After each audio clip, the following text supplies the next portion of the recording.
राज्य शासनाच्या आणि निवडणूक आयोगाच्या भोंगळ कारभारामुळे मुळात या कोर्ट केसेस आणि यामध्ये प्रचंड मनस्ताप सामान्य माणसाला आणि उमेदवाराला झाला।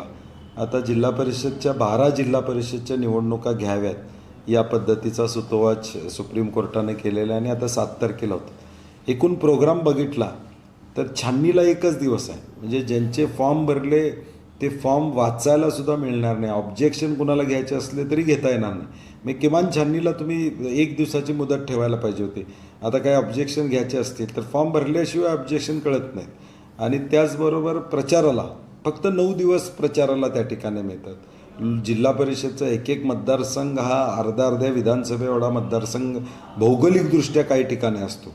मतदार संख्या समान असते परंतु भौगोलिकदृष्ट्या मोठा असतो। तिथं लोकांनी पोचणं सुद्धा अवघड होणार आहे। मला वाटतं ह्या स्थानिक स्वराज्य संस्थेची नियमावली याचा फेरविचार करणं गरजेचं आहे। नगरपालिका नगरपंचायतला वेगळं होतं आहे, महानगरपालिकेला वेगळं होतं। आता इथं 5 दिवस माघारीसाठी घेतलेत, महापालिकेला 2च दिवस होते माघारी घेण्यासाठी। आणि मला वाटतं कुठंतरी सुसूत्रता आणली पाहिजे जेणेकरून उमेदवारांना पोचणं त्या ठिकाणी शक्य होईल असं मला वाटतं।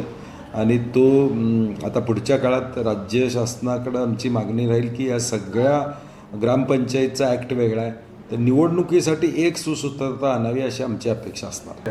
नाही, सीट वाटप आमचा प्रयत्न असेल महाविकास आघाडी म्हणून पुढं जाण्याचं, कारण की मी म्हटलं तसंही जिल्हा परिषद निवडणुका देखील बऱ्याच वर्षानं होत असल्यामुळं इच्छुकांची संख्या कमी जास्त आहे आणि त्यामुळं प्रयत्न आहे आमचा।